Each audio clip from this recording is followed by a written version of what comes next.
하나님은 있는 모습 그대로 우리를 사랑하시죠. 하나님이 우리를 있는 모습 그대로 사랑하신단 말은 우리에게 큰 위로가 됩니다.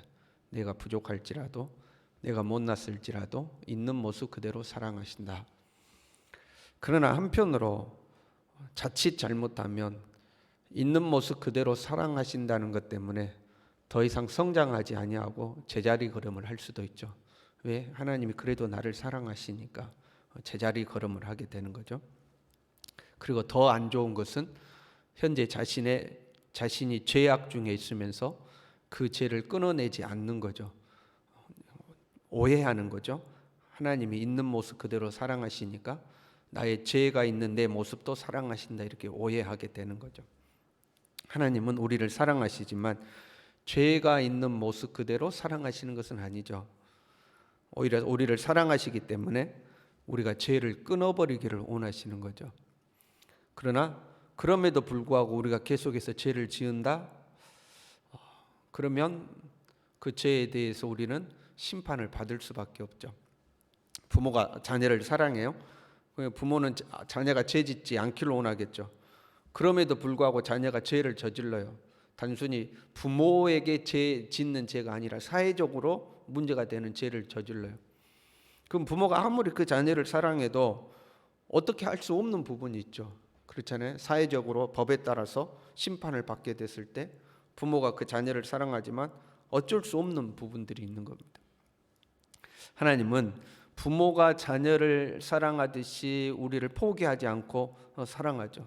그렇잖아요. 부모는 자기 자녀가 아무리 못된 짓을 해도 사랑하잖아요. 끝까지 사랑하잖아요. 끝까지 기다려주잖아요. 하나님도 마찬가지죠. 우리를 끝까지 사랑하시고 끝까지 기다려주죠. 그러나 우리가 끝끝내 그 죄를 끊어내지 못해요. 그러면 어쩔 수 없는 부분이 있죠. 그 죄인을 천국으로 보낼 수는 없는 거잖아요. 회개하고 하나님 앞에 돌이키지 않았는데 그 죄인을 천국으로 보낼 수는 없는 거죠. 어쩔 수 없는 부분이 존재하게 되는 거죠. 보세요. 이스라엘이 어릴 때 하나님은 애굽에서 그들을 끌어내셨다고 그랬어요. 그 걸음마를 가르치시고 넘어지면 다시 일으켜 세워주시고 잘못된 부분을 수정해 가지고 이제 이스라엘 백성들을 만들어 오신 거죠. 그런데 이렇게 이야기해요. 에브라임은 거짓으로, 이스라엘 족속은 속임수로 나를 애워쌌다. 끊임없이 하나님을 배역하는 모습이죠. 꼭 마치 뭐가 같냐면 그 못된 자녀가 부모에게 계속해서 거짓말하는 거하고 똑같은 거죠. 그렇잖아요. 자녀가 커가지고 부모에게 막 거짓말 하잖아요. 이스라엘이 끊임없이 하나님께 거짓말하는 거예요. 유다는 정함이 없도다 이렇게 되어 있어요. 여기서 정하다는 것은 깨끗하다라는 의미가 아니고요. 이 정하다라는 단어가 걸어다니거나 서성거리는 행위 이런 단어거든요. 정함이 없다는 것은 제 멋대로 하더라, 이제 그런 말이에요. 하나님만 섬길 것이다 마음을 딱 정하고 하나님만 섬겨야 되는데 그 정하지 않고 지 멋대로 하더라 이 말이에요. 끊임없이 거짓말하고 하나님께 마음을 정하지 아니하고 자기 마음대로 하더라 이제 하는 거죠. 그 다음에요, 에브라임은 바람을 먹으며 이렇게 되어 있습니다. 이 바람을 먹는다는 것은 허망한 소망을 품는 걸 말하는 거죠. 우리말에도 그런 거 있잖아요. 이제 허파에 바람 들어갔다고, 바람이 잔뜩 들었다 이렇게 이야기해요. 바람이 잔뜩 들었다. 이스라엘이 바람이 잔뜩 들어간 것을 말하는 거예요. 그 바람이 잔뜩 들어서 하나님을 떠나서 방황하는 거죠. 마치 탕자와 같은 거죠. 내가 아버지 재산을 가지고 아버지를 떠나서도 얼마든지 잘 살 수 있다. 바람이 들어온 거죠. 바람이 들어와서 아버지께 재산을 요구하고 그 재산을 가지고 아버지 곁을 떠나는 거죠. 그래도 내가 얼마든지 잘 살 수 있다 하는 거죠. 그 바람이 들었다는 거죠. 지금 에브라임이 바람을 먹으며 이렇게 돼 있죠.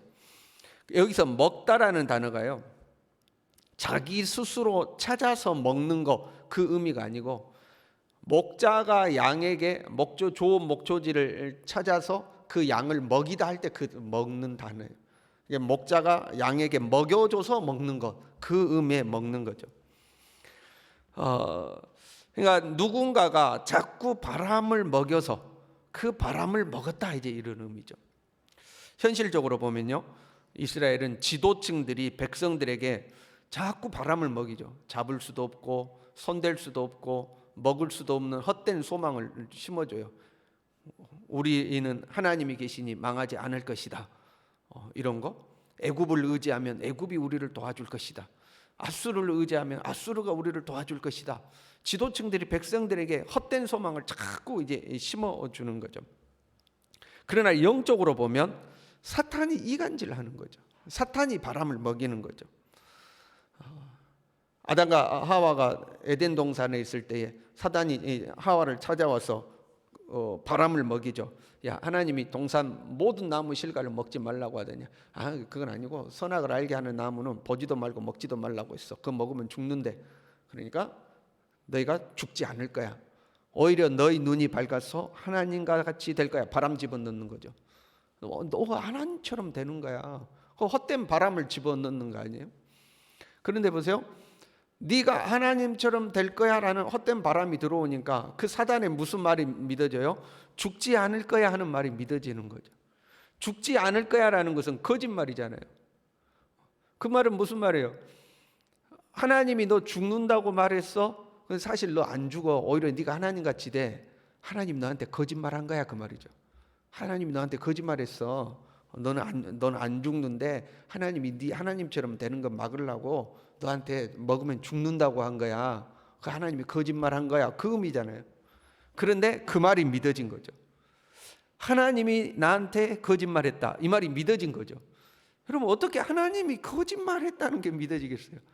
그렇잖아요. 하나님은 거짓이 없는 분인데 하나님이 거짓말한 거야. 너 속인 거야. 네 하나님처럼 될까 봐 너한테 속인 거야. 이 말이 믿어진 거예요. 바람이 들어오면요, 안 될 것 같은 것도 되는 것처럼 보이고요, 거짓말도 진짜처럼 보이고요, 어리석은 것도 지혜롭게 보이는 거죠. 그래서 이렇게 돼 있어요. 아수르와 계약을 맺고 기름을 애굽에 보내도다 이렇게 돼 있습니다. 아수르하고 애굽은 적대 관계에 있습니다. 그러면 외교적으로 둘 중에 하나를 선택해야 되지 않겠어요?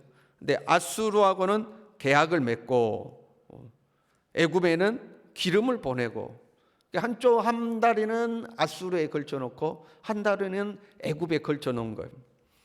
상당히 어리석은 인간적인 선택이죠.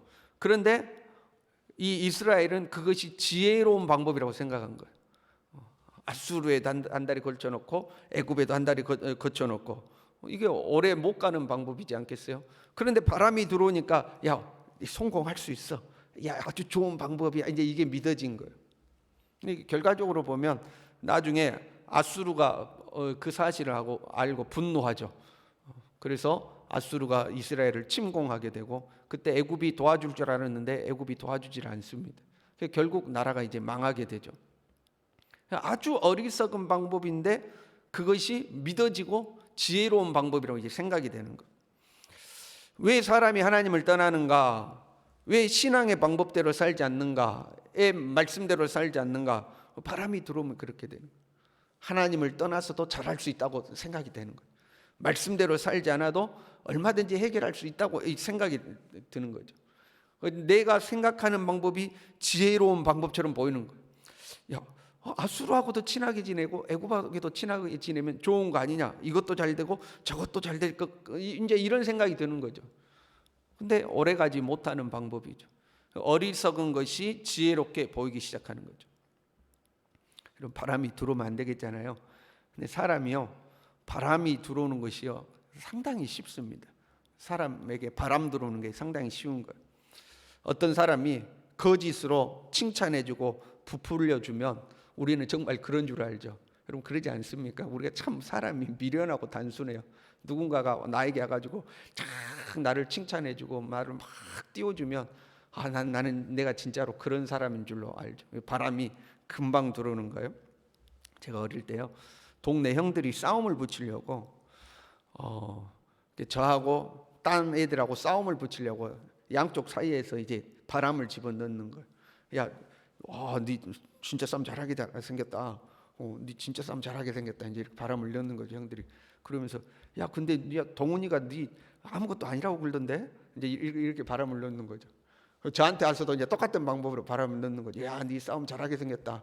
근데 개똥이가 야, 한 주먹이면 끝난다고 그러던데? 하고 이제 싸움을 붙이는 거죠. 그래가지고 제가 집에 있는데 형들이 바람 넣은 애가 저희 집 앞에 이제 싸움하자고 온 거예요. 그런데 이제 누나가 말려가지고, 저희 누나가 말려가지고 그때 싸움이 안 됐어요.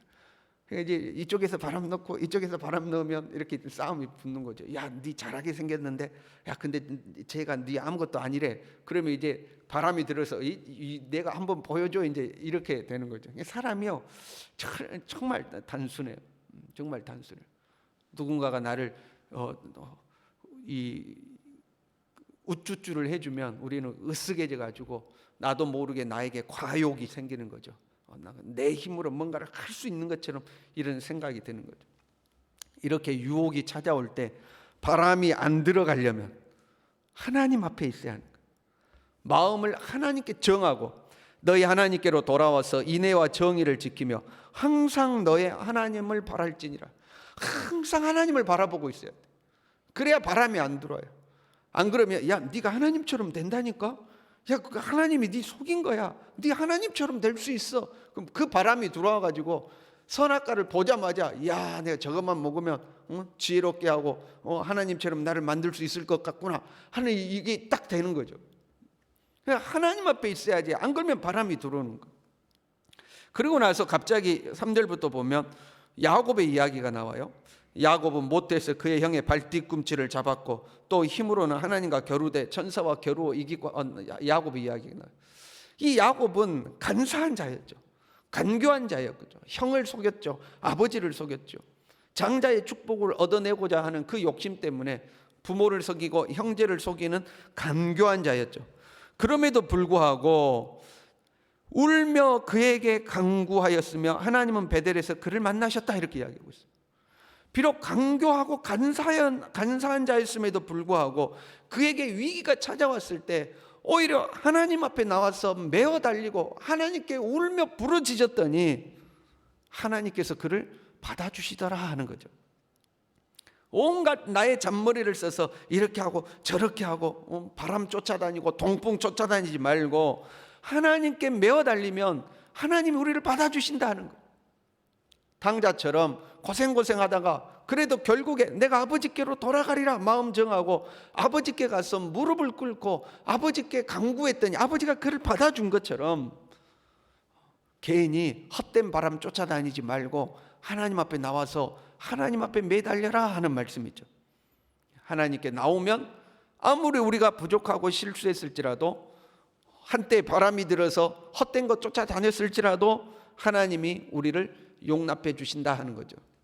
그러나 우리가 하나님께 나아오지 않으면 하나님은 비록 우리를 사랑하지만 하나님도 어쩔 수 없다 하는 거죠. 그렇잖아요. 하나님은 우리를 사랑하지만 끝까지 우리가 하나님께 나오지 않으면 어쩔 수 없죠. 결국 이스라엘은 이 하나님 앞에 나오지 않죠. 그래서 나라가 이제 망하고 심판을 받게 되는 거죠. 여러분, 우리가 바람 들면 안 돼요. 이 바람이 들면 안 되죠. 세상의 바람이 들면 안 되고 하나님의 은혜의 바람이 불어야 되겠죠. 성령의 바람이 우리 안에 불어야 되겠죠. 혹시 내가 삶에서 실수해도 할 수 있어, 헛된 바람 쫓아가지 말고 하나님 앞에 나와서 하나님 앞에 무릎을 꿇고 하나님 앞에 메어 달려야 되겠죠. 계속 헛된 바람 쫓아다니면 안 되겠죠. 무엇보다도 아예 바람이 우리에게 들어오지 못하도록 매일처럼 하나님 앞에 나와서 항상 하나님을 바라보고 하나님만 쳐다보고 하나님만 의지하고 하나님의 인도대로 살아가는 우리 모두 될 수 있기를 바랍니다. 기도하겠습니다.